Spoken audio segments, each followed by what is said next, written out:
नमस्कार, टु दी पोइन्टमा स्वागत छ। म राजीव खत्री। अनुसन्धान गर्ने निकायले पूरा काम गर्न सकेको छैन, अदालतमा मुद्दा पुगेको छैन, तर सरकारकी सञ्चार मन्त्री रेखा शर्माले नेता कृष्णबहादुर महराको नाम सुन तस्करीमा गलत तरिकाले जोडिएको निष्कर्षमा पुगिन्छन्। अदालत बोल्नै परेन, फैसला नै सुनाइछन् महरा सर निर्दोष भनेर। अब यहाँ प्रहरी किन चाहियो? यस्ता मन्त्रीहरू भएपछि अदालत किन चाहियो? यहाँ मन्त्रीहरू आफै न्यायाधीश बन्न लागेपछि बाउसँग 22 पटक फोन कल, छोरासँग 195 पटक फोन कल, त्यो पनि भेप सुन तस्करसँग कुराकानी गरेको रेकर्ड सार्वजनिक भइसक्यो। तैपनि सरकारको प्रवक्ता गलत मनसायले नाम जोडियो भनेर बचाउ गर्दैछिन्। आफ्नो पार्टीको सबै इमानदार, अरू पार्टीको सबै बदमास भन्ने परिपाटीको कारण 100 केजी सुन भित्रियो। होइन भने महराको तस्करसँग अनेकौं पटक फोन कल हुँदा पनि उनी निर्दोष छन् भन्ने नैतिक आधार के देखिन् यी सञ्चार मन्त्रीले? कमसेकम छानबिन त गर्न सकिन्छ नि, होइन? टोप बहादुर र महरामा फरक चाहिँ किन देखिन् यिनले? यहाँ सुन काण्डको घटना हुने बित्तिकै कृष्णबहादुर महरा, वामदेव गौतम, दीपक मल्होत्राहरू म यसमा संलग्न छैन भनेर स्पष्टीकरण दिन्छन्। यहाँ दालमा केही कालो मात्र होइन, पुरै दाल नै कालो छ। आफ्नो विवादित छवि बनाएका वामदेव गौतमको त झन् गजबको तर्क छ। सुन तस्करीमा राजनीतिक व्यक्तिहरूको संलग्नता हुँदैन रे, स्यालले सिनो खाँदैन भने जस्तै कुरा गरेछन्। यस्तो मामलामा सबैभन्दा बढी बदनाम फेरि उनै छन्। चुनाव हारेर पनि माननीय हुनका लागि राष्ट्रिय सभाको ढोका प्रयोग गर्ने पनि उनै हुन्, अनि आफू प्रधानमन्त्री हुनका लागि संविधान परिवर्तन गरेर राष्ट्रिय सभाबाट पनि प्रधानमन्त्री बन्न पाउनु पर्यो भन्ने पनि यिनै हुन्। यिनको त के कुरा गरी साध्य छ र? हुन त सिधै खाइँदैन, चोरेर लुकेर मात्र दिएको खाइन्छ भनेको होला, होइन त कमरेड? नेपालमा सुन तस्करको नाइके कि त कालीगढ लालबहादुर विक हुन्छन् कि त ज्यामी दिलीप भुजेल हुन्छन्, होइन त वामदेव कमरेड? यहाँ त गरिब र निमुखालाई जे आरोप लगाए पनि छुट छ।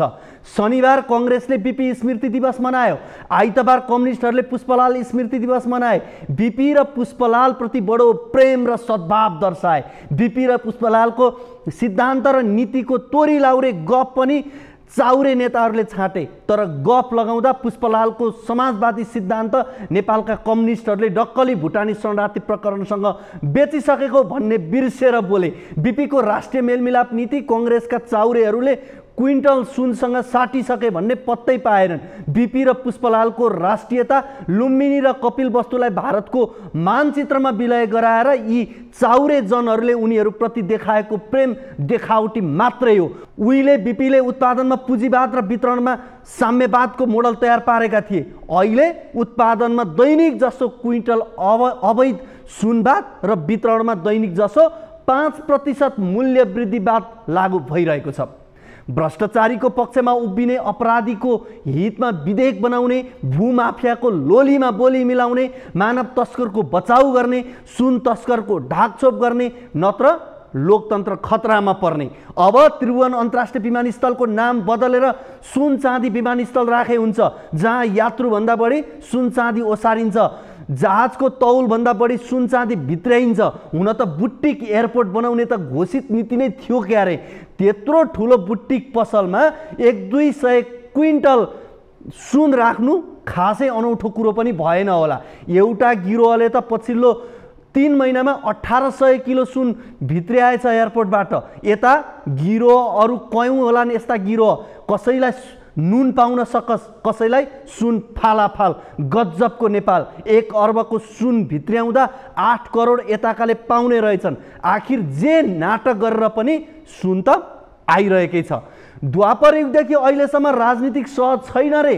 कङ्ग्रेस नेत्री आर्जु राणा खोइ कुनी कता हो, फलाक्दै थिइन्। द्वापर युगमा जनता बेचेर 8.5 करोड खाँदैन थिए होलान् म्याडम। द्वापर युगमा 2 करोड लिएर टिकट बिक्री गर्दैन थिए होलान् म्याडम।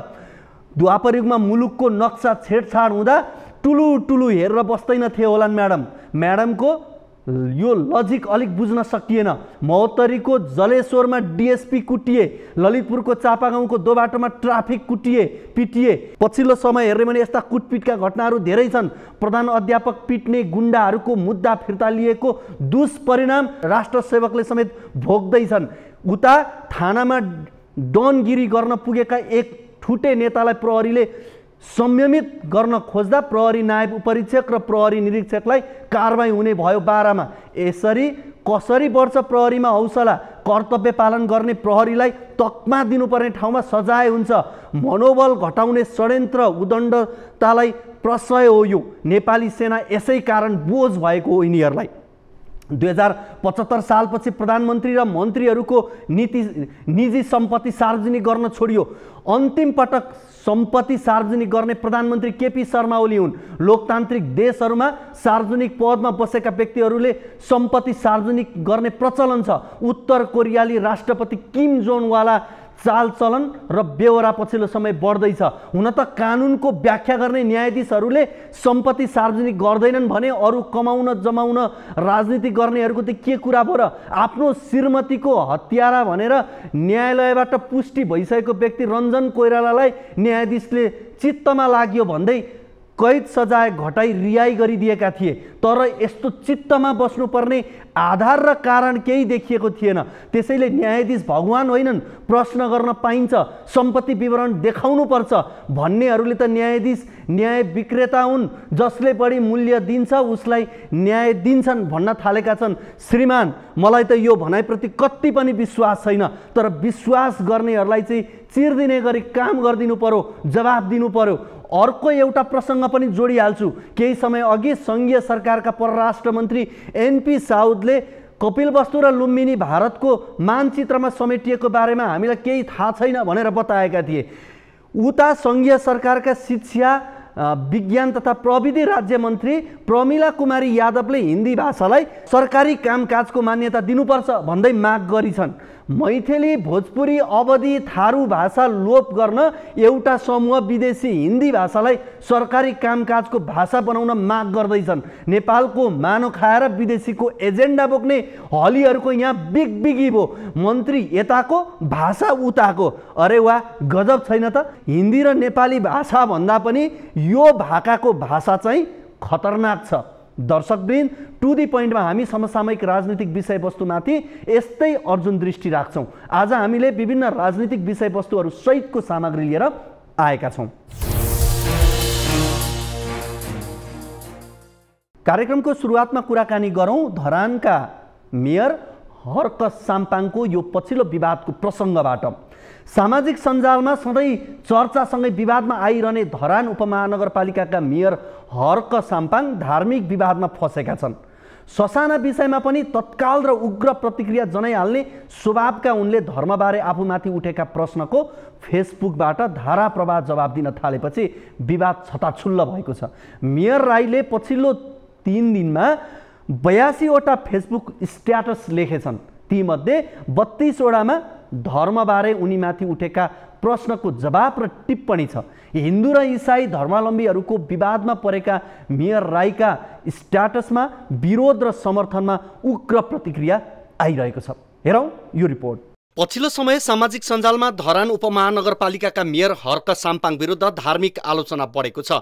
धार्मिक समुदायलाई उचालेर द्वन्द्व निम्त्याउन खोजेको भन्दै उनी विरुद्ध सामाजिक सञ्जालमा तीव्र आलोचना बढेको हो। मेयर साम्पाङले पहिला हिन्दू धर्म विरुद्धका गतिविधि गरेको र सामाजिक सञ्जालमा हिन्दू धर्मको कुप्रचार गरेको आरोप छ। उनका पुराना फेसबुक स्ट्याटस धार्मिक सहिष्णुता विरुद्ध भएको आरोप लागेको छ। हुन त मेयर साम्पाङले आफू कुनै एक धर्म विशेष प्रति विशेष लगाव नरहेको प्रस्ट्याउँदै आएका छन्। आफूले पिण्डेश्वर मन्दिरमा गएर पानी चढाएको भिडियो चाहिँ किन नपोस्ट्याएको भन्दै प्रति प्रश्न गरेका छन्।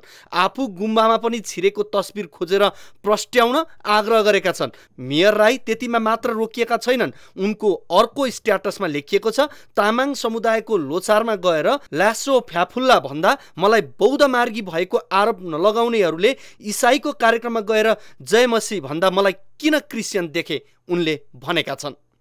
धरानमा यसरी सुरु भयो धर्मको विवाद। धरान 14 स्थित बुढासुब्बा र दन्तकाली मन्दिर जाने बाटोको छेउमा चर्च स्थापना भएपछि धरानमा हिन्दू र इसाई धर्म मान्नेहरू बीच धेरै अगाडिदेखि सुसुप्त विवाद थियो। मेयर राईको सहयोगमा चर्च बनेको आशंका गरेका हिन्दूवादीहरू उनीसँग सन्तुष्ट थिएनन्। त्यहाँबाट चर्च हटाउन माग गर्दै आफूहरूले उठाएको माग मेयरले सम्बोधन नगरेको गुनासो गरिरहेका हिन्दू सम्बद्ध विभिन्न सङ्घ संस्थाहरूले केही समय अगाडि ज्ञापन पत्र समेत बुझाएका थिए। लगत्तै इसाईहरू पनि ज्ञापन पत्र लिएर पुगे। त्यसपछि मेयर राईले दुवै पक्षलाई सँगै राखेर मिलाउने प्रयास गरेका हुन्, तर समस्या समाधान भएन। त्यति बेला मेयरले दुवै पक्षलाई स्थानीय स्तरमा मिल्न नसके न्यायिक निकायमा जान सुझाएर आफू कुनै एक धर्मको पक्षपाती नभएको सन्देश पनि दिएका थिए। तर त्यसको भोलिपल्टै विराटनगरका हिन्दू धर्मका एकजना गुरु धरान पुगेर राईलाई इसाईको मान्छे भनेपछि भित्रैको विवाद बाहिर आएको बताइन्छ। मेयर निकटहरूका अनुसार मिलाउन हरसम्भव प्रयास गर्दै पनि इसाईको आरोप लागेपछि बाध्य भएर राईले फेसबुकमा लेख्न थालेका हुन्। तर कतिपय राईकै समर्थकहरूले पनि उनी इसाई नै हो भनेर ठोकुवा गरेका छन्। बरु उनले धार्मिक पहिचान लुकाएकोमा ती समर्थकको गुनासो छ। कट्टर हिन्दूवादी पार्टी राप्रपाका सांसद बिना लामा इसाई भएर पनि हिन्दूहरूको भोटले चुनाव जितेको दृष्टान्त दिँदै एकजनाले फेसबुककर्ताले लेखेका छन्, संविधानले इसाई वा मुस्लिमलाई प्रधानमन्त्री वा राष्ट्रपति हुन समेत रोकेको छैन। इसाई हुँदैमा धरानको मेयर हुन नपाउने भन्ने कुरै छैन। प्रश्न मतदातालाई आफ्नो पृष्ठभूमि किन लुकाइएको भन्ने मात्रै हो। मन्दिर जाने बाटोमा नक्सा समेत पास नगरी चर्च बनाउन मेयर राईले अनुमति दिएको आरोप लगाउनेहरू पनि छन्। उपमहानगरका एक कर्मचारीले भने चर्च व्यक्तिको नाममा रहेको र सबै प्रक्रिया पूरा गरेर निर्माण गरिएकाले मेयरको भूमिका नै नरहेको दाबी गरिएको छ। त्यसो भए यत्रो विवाद किन?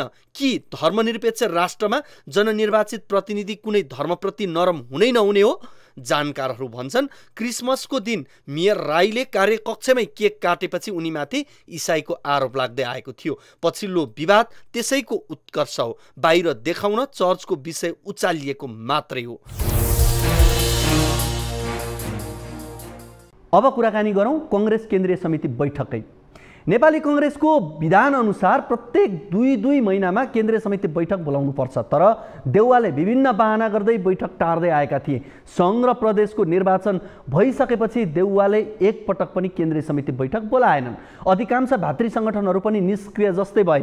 पार्टी नेतृत्वको कार्यशैलीका कारण नयाँ पार्टीप्रति जनताको आकर्षण बढ्दै गएको भन्दै इतर पक्ष देउवालाई दबाब पार्ने योजना बनाइरहँदा केन्द्रीय समिति बैठकमा संस्थापन पक्ष नै आक्रामक ढङ्गले प्रस्तुत भएका छन्। नेपाली कांग्रेसका महामन्त्री गगन थापा पार्टी सभापति प्रति निकै रुष्ट छन्। थापाले अर्का महामन्त्री विश्वप्रकाश शर्माको साथ लिएर जिल्ला सभापतिहरूको भेला समेत बोलाए। देश दौडामा लागे। पार्टी नेतृत्वदेखि संसदीय दलको नेता समेत बदल्ने कुरा गरे। थापाले नेतृत्वको आलोचना गरिरहँदा अर्को समूहले देशव्यापी रूपमा पार्टी रूपान्तरण अभियान चलाए। कांग्रेसको गुटगत कार्यक्रम उत्कर्षमा पुगिरहेको बेला साउन 2 गतेदेखि केन्द्रीय समिति बैठक बसिरहेको छ। जारी केन्द्रीय समिति बैठकमा भने संस्थापन पक्षका नेताहरू थापा विरुद्ध आक्रामक रूपले प्रस्तुत भएका छन्। हेरौँ यो रिपोर्ट। नेपाली कांग्रेस केन्द्रीय समिति बैठक झण्डै 1 वर्षपछि बस्यो। लामो समय बैठक बस्न नसक्दा देउवामाथि अनेक आरोप प्रत्यारोप लाग्यो। सभापतिको कार्यशैलीलाई लिएर कांग्रेसको इतर पक्षले सार्वजनिक कार्यक्रमहरूमा बवण्डर मच्चाइरहेको थियो। तर केन्द्रीय समितिमा गगन शेखर पक्ष अल्पमतमा छ। अझ देउवा विरुद्ध आक्रामक देखिने गगन थापा समूहको मत नगण्य छ। बाहिर आफू विरुद्ध आगो ओकल्ने गगन समूहलाई ठेगान लगाउन देउवाले बैठक लाइभ गर्ने प्रस्ताव ल्याए।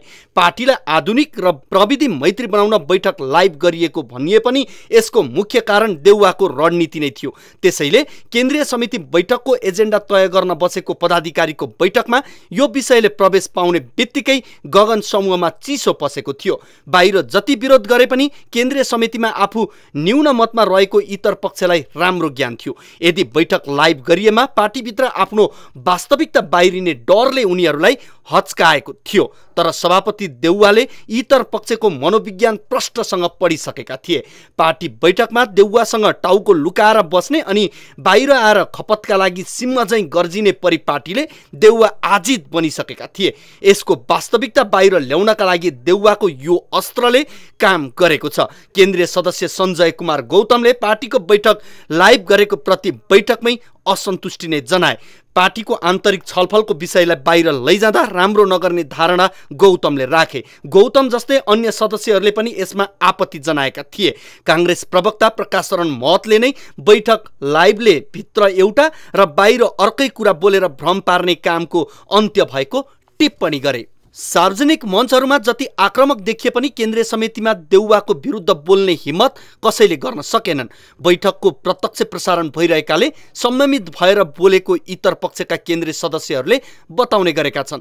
खपतका लागि मात्र अतिरञ्जित प्रचार गर्ने नेताहरूको वास्तविकता लाइभ बैठकले देखाइदिएको छ। गत निर्वाचनमा शेखर कोइरालाले झण्डै 40% मत प्राप्त गरेका थिए, तर बैठकमा इतर पक्षको आवाज सिलो खोजे जस्तो खोज्दा पनि नभेटिने अवस्था बनेको छ। सभापति देउवा र उनको कार्यशैली विरुद्ध बोल्ने साहस कसैको देखिएको छैन।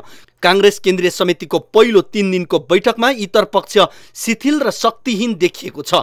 महामन्त्री लगायत अन्य नेताहरूले निरन्तर सभापतिको विकल्प खोज्ने तथा संसदीय दलको नेता बदल्ने वकालत गरिरहँदा बैठकमा देउवा पक्ष केन्द्रीय सदस्यहरूले महामन्त्रीको खेदो खनेका छन्। लोकतान्त्रिक प्रक्रिया मान्ने हो भने जित्नेले पार्टी चलाउने हो र हार्नेले सहयोग गर्नुपर्ने हो। तर महाधिवेशन सम्पन्न भएको 1 वर्षदेखि नै इतर पक्षले सभापति बदल्ने भन्दै विशेष महाधिवेशनको आवाज उठाउँदै आएको थियो। यो विषयलाई लिएर महामन्त्रीहरूको शैली र अभिव्यक्तिमाथि बैठकमा प्रहार भयो। काङ्ग्रेस केन्द्रीय सदस्य तथा सुदूरपश्चिम सभापति वीरबहादुर बलायरले सभापति विरुद्ध तथानाम बोल्दै हिँड्ने महामन्त्रीलाई अनुशासनको कारबाही नै गर्नुपर्ने धारणा राखेका थिए। केन्द्रीय सदस्य उमेश श्रेष्ठले महामन्त्रीले पदीय मर्यादा भुलेर अनावश्यक प्रचारवादी गर्दै हिँडेको भन्दै आक्रोश पोखे। पार्टीमा कुरा मात्र होइन काम गरेर देखाउन भन्दै उनले महामन्त्री थापालाई चुनौती नै दिएका छन्। बैठक अघिको माहौल हेर्दा गगन विश्वप्रकाशले पार्टी बैठकमा देउवालाई दबावमा राख्ने आकलन गरिएको थियो, तर वास्तविकता त्यस्तो देखिएन। पहिलो दिन महामन्त्री थापाले प्रस्तुत गरेको वार्षिक क्यालेन्डरमा सतै बस मात्र देखियो। केन्द्रीय समितिबाट पार्टीमा नेतृत्व परिवर्तनको चर्को दबाब दिने गगन विश्वको रणनीति फेल भयो। नेता शेखर कोइराला समूह समेत देउवा विरुद्ध मौन रहे पनि गगन विश्वलाई दबाब थपिएको छ। नेपाली काङ्ग्रेस रूपान्तरणका लागि देशव्यापी कार्यक्रम गरेको युवा नेताहरूको समूहले तयार पारेको प्रतिवेदन देउवाले बुझ्नै मानेनन्। यसले आफू विरुद्धको आवाजलाई देउवाले कति हल्का रूपमा लिएका छन् सहजै अनुमान गर्न सकिन्छ। केन्द्रीय समिति बैठक अघि इतर पक्षको सबैभन्दा बलियो हतियार बनेको थियो बालकृष्ण खाँड प्रकरण। नक्कली भुटानी शरणार्थी प्रकरणमा पूर्वपक्षका लागि थुनामा रहेका खाँडलाई कारबाही गर्नुपर्ने विषयमा बैठकमा बलियोसँग प्रस्तुत हुने गगन पक्षको रणनीति थियो, तर खाँडलाई कारबाही गरिनुपर्ने भन्दा उनको बचाउमा ठूलो स्वर सुनियो। यसमा पनि इतर पक्ष असफल सिद्ध भयो। समग्र परिस्थिति निहाल्दा काङ्ग्रेस केन्द्रीय समितिमा देउवा विरोधी आवाज निकै मधुर छ। पार्टीमा आफू शक्तिशाली छु भन्ने देखाउन देउवाको लाइभ अस्त्र सफल भएको छ। अब कुरा गरौँ वामदेव गौतमको। कुनै समय एमालेमा शक्तिशाली मानिने वामदेव गौतम अहिले घरको न घाटको भने जस्तै भएका छन्। घरि यता घरि उता गर्दै राजनीतिक रोटी सेक्ने वामदेवलाई उनकै समकालीन नेताहरूले पत्याउन छाडेपछि पार्टी विहीन बनेका छन्। उनको आबद्धता अहिले कहीँ कतै नामै नसुनिने नेकपा एकता राष्ट्रिय अभियानमा संरक्षकको रूपमा छ। तत्कालीन नेकपा फुटाउनबाट जोगाउने, कम्युनिस्टहरूलाई मिलाउने भन्दै कहिले ओली त कहिले माधव नेपालको फेरो समाउन पुग्ने वामदेवलाई अन्तिममा न ओलीले पत्याए न माधव नेपालले। खुरुखुरु एमालेमै सदस्यता नवीकरण नगरेर नयाँ राजनीतिक अभियानको थालनी गरेका उनलाई हाल यो एकता अभियान निल्नु न ओकल्नु जस्तो बनेको छ। हेरौँ यो रिपोर्ट। केही दिन अघि एमालेले 70 वर्षीय उमेरहरुलाई निलम्बन गरेको मौका छोपेर यो एकता अभियानलाई एमालेमै विसर्जन गर्ने उनको प्रयास पनि ओली दाहिना नबनेपछि तुहियो। न त समाजवादी दलहरूले मोर्चा बनाउँदा सम्मानित भूमिकाको आशा गरेका वामदेवलाई प्रचण्ड माधवले पत्याए। आफूलाई ओली नेपालले पत्याएको भए नेकपा पनि जोगाउने, एमाले फुटबाट पनि बचाउने र हाल समाजवादी मोर्चामा समावेश गराइएको भए यसलाई पनि सशक्त बनाउने क्षमता रहेको दाबी वामदेवले बारम्बार गर्ने गरेका छन्। तर वास्तविकता के हो भने समकालीन राजनीतिमा कसैसँग पनि मिल्न नसक्ने, मनमौजी अभिव्यक्ति दिँदै हिँड्ने र मिलाप भन्दा पनि विभाजनको कारक बन्ने अवगुणका कारण कसैले पनि उनलाई आफ्नो टिममा लिन नचाहेका हुने। यसको तुस वामदेवले हरेक सार्वजनिक कार्यक्रमहरूमा पोख्दै आएका छन्। मैले त पार्टीभित्र अन्तर पार्टी सङ्घर्ष गरौँ भनेर भन्नको निम्ति साथ दिएको हो, पार्टी फुटाउनुको साथ दिन।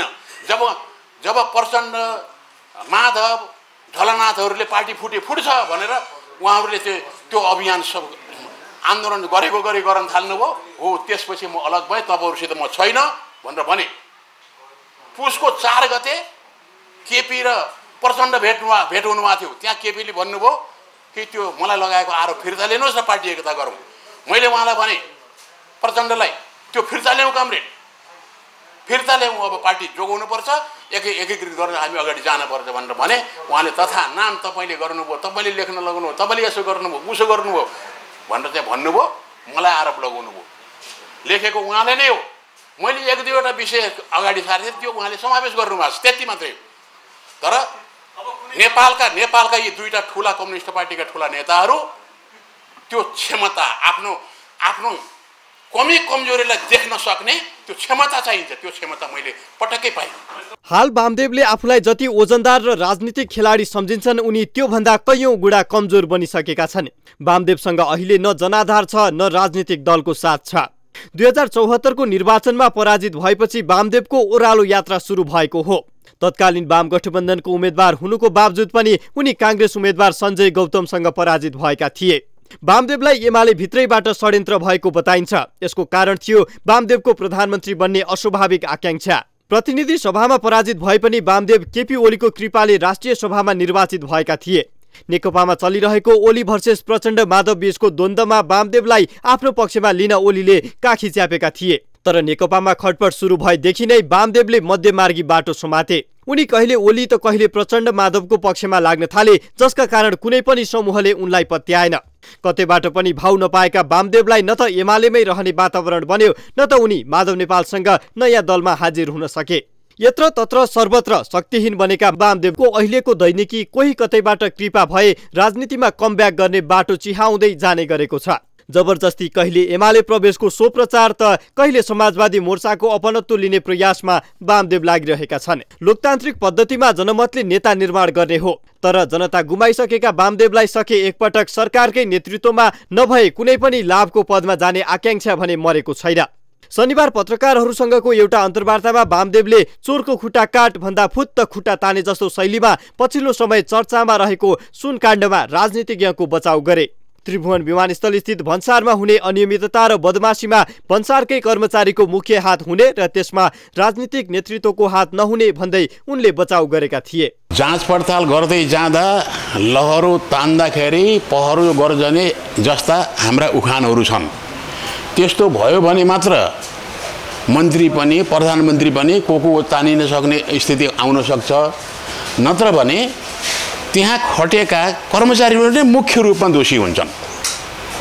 त्यसबाट त्यो सुन आओस् कि अरू कुनै सुनभन्दा अरू विषयहरू चाहिँ आउन् कि, तर त्यसमा सिधै मन्त्री जोडिने, प्रधानमन्त्री जोडिने, राष्ट्रपति जोडिने हुँदैन।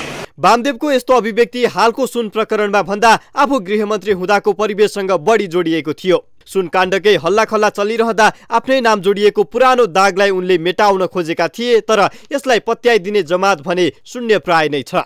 किनकि नेपालमा विमानस्थलबाट सुन तस्करी हुने परिपाटीलाई संस्थागत गर्ने गृहमन्त्री वामदेव गौतम नै हुन् भन्ने कतिपयको ठोकुवा छ।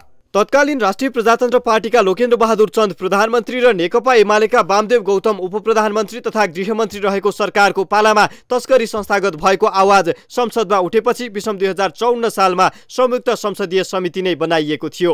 तर सो प्रकरणलाई समेत चोख्याउने प्रयास स्वरूप वामदेवले आज पनि अभिव्यक्ति दिँदै हिँडेका छन्। वामदेवको संलग्नता के कति हो उनी आफै जानुन्, तर सुनकाण्डको चर्काचर्की चलिरहेका बेला उनको यस्तो दाबी आउनुले सबैलाई अचम्मित पारेको छ। वामदेवलाई समग्रमा नियाल्दा राजनीतिक दल, सरकार, शक्ति र जनमत सबैबाट उनी टाढिँदै गएका छन्। उनले अब राष्ट्रिय राजनीतिमा चाहेर पनि ब्याक हुन सक्ने आधार बाँकी छैन।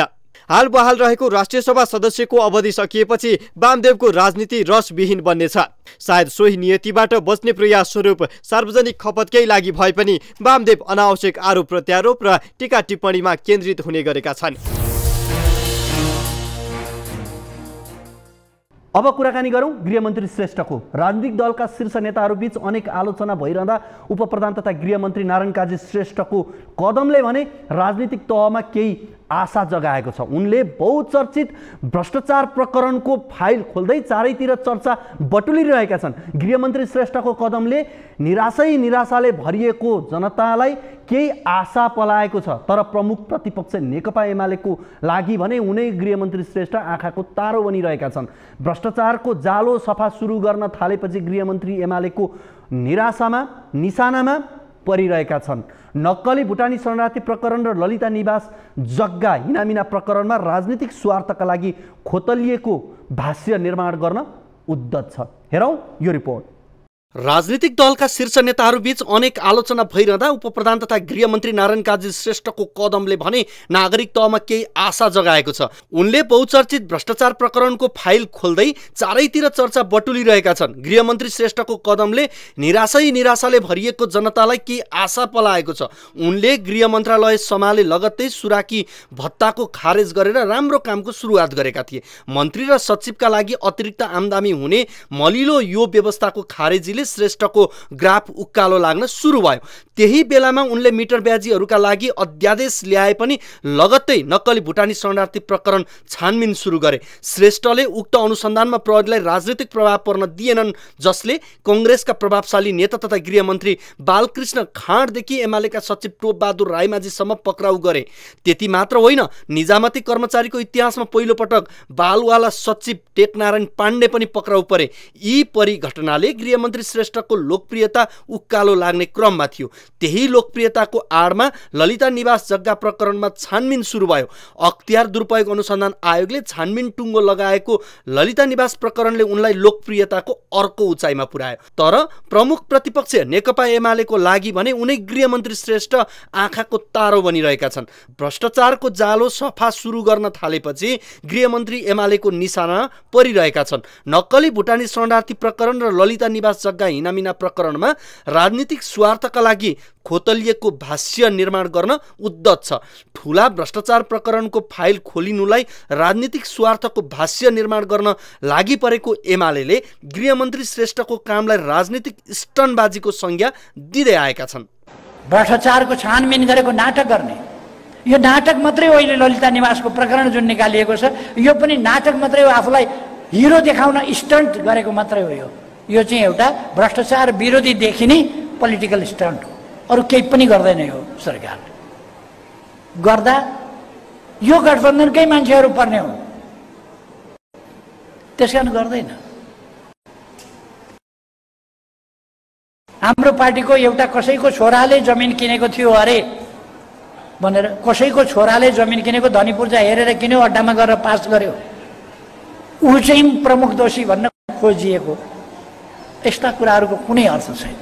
नेपाली भुटानी शरणार्थी प्रकरणमा पार्टी सचिव नै जेल चलान भएको घटनाले रन्थनिएका एमालेका नेताहरूको तारोमा गृहमन्त्री श्रेष्ठ परेका छन्। एमाले ललिता निवास जग्गा हिनामिना प्रकरणमा मुछिएका सत्तारूढ दलका ठूला नेताहरू गठबन्धनले जोगाएको आरोप लगाउँदै आएको छ। यसअघि कोशी प्रदेश नामाकरण गर्दा पहिचानवादीको एमाले तारो पर्दा पनि सुरक्षाको विषयलाई लिएर एमालेका नेताहरू गृहमन्त्री श्रेष्ठमाथि खनिएका थिए। कोशीको सुरक्षालाई लिएर त्यसबेला एमालेले संघीय सदनको दुवै सदन, प्रतिनिधि सभा र राष्ट्रिय सभामा गृहमन्त्री श्रेष्ठको स्पष्टीकरण मागेका थिए। बुधबार साँझ त्रिभुवन अन्तर्राष्ट्रिय विमानस्थल कडा सुरक्षा भन्सार चेक जाँचको घेरा समेत पार गर्दै सिनामङ्गलमा 1 क्विन्टल सुन बरामद भएको थियो। उक्त घटनालाई लिएर गृहमन्त्री श्रेष्ठलाई नै दोषी करार गर्न एमाले लागि परेको छ। 100 किलो सुन प्रकरणमा टेकेर एमालेले गृहमन्त्री श्रेष्ठको राजीनामा माग्नेदेखि यो प्रकरणमा गृहमन्त्री नै दोषी हो भन्ने भाष्य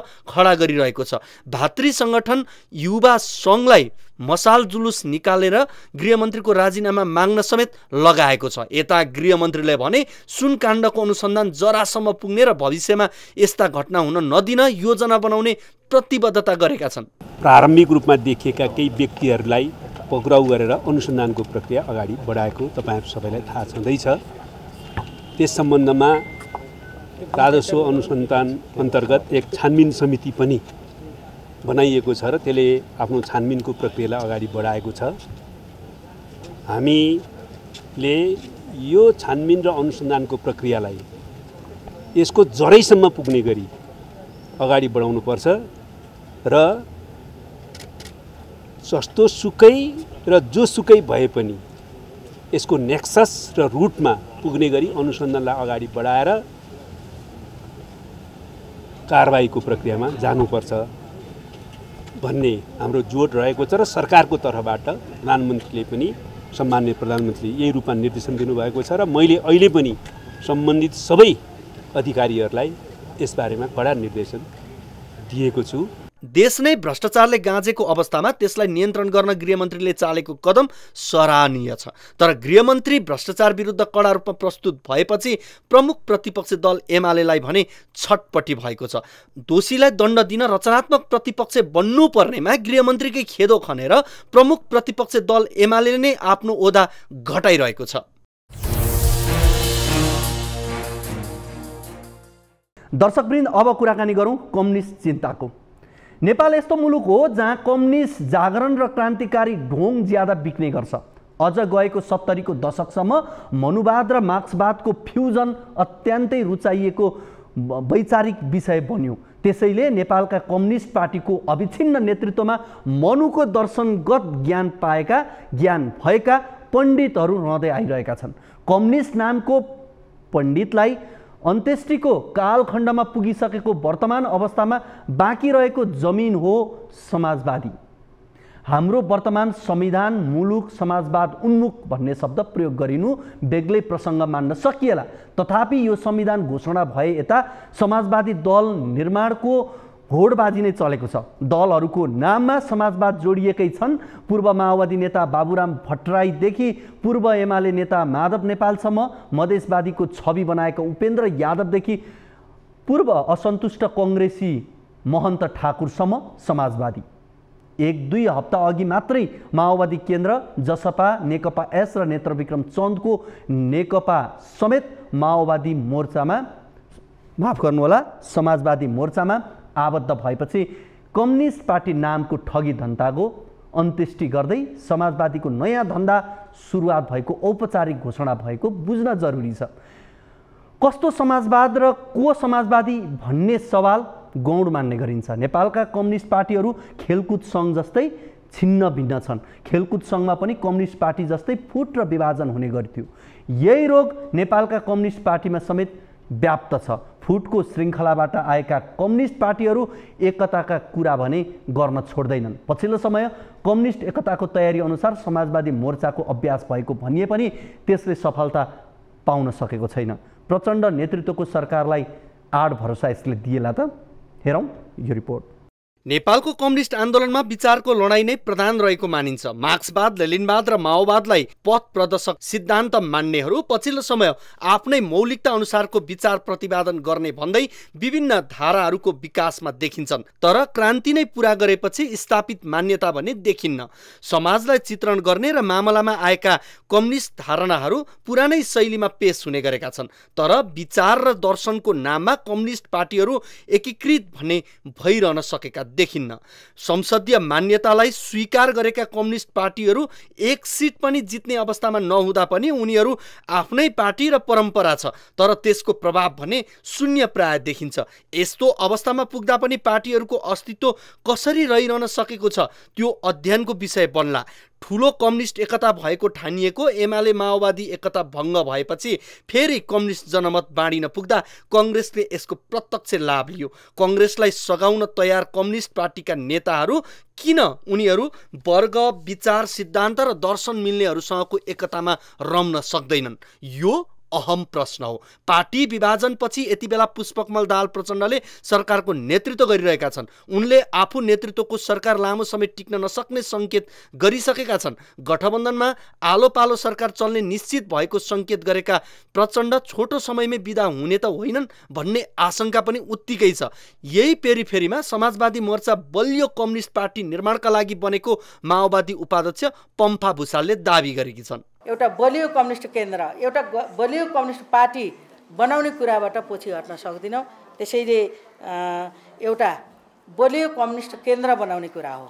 अहिले सुखद कुरा छ, हामीले समाजवादी मोर्चा निर्माण गरेका छौँ। पम्फामा पनि ठूलो कम्युनिस्ट पार्टीको निर्माणको रहर देखिन्छ।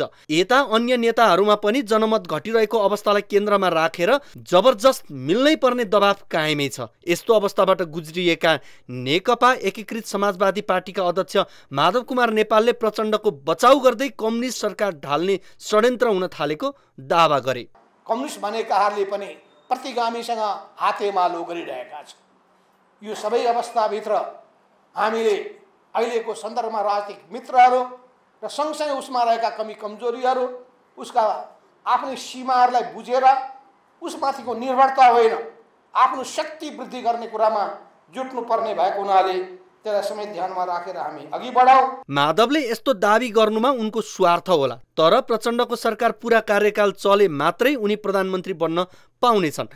यसकारण पनि उनी प्रचण्डलाई काँध थाप्न राजी देखिन्छन्। यता वस्तुस्थिति नजिकबाट निहालेका प्रचण्डले भने समाजवादी मोर्चालाई बाटो बनाएर सत्ता र राजनीतिमा पुनरागमनको प्रयास गरिरहेका छन्। समाजवादी मोर्चा, कम्युनिस्ट एकता वा विभिन्न नामले गरिएको राजनीति कति दीर्घकालीन होला, प्रचण्डको सरकार कति समय जाला, यो भविष्यले नै बताउला। तर सरकार घेराबन्दीमा परेको भने पक्कै छ। सरकारले संयमता राख्न सकेन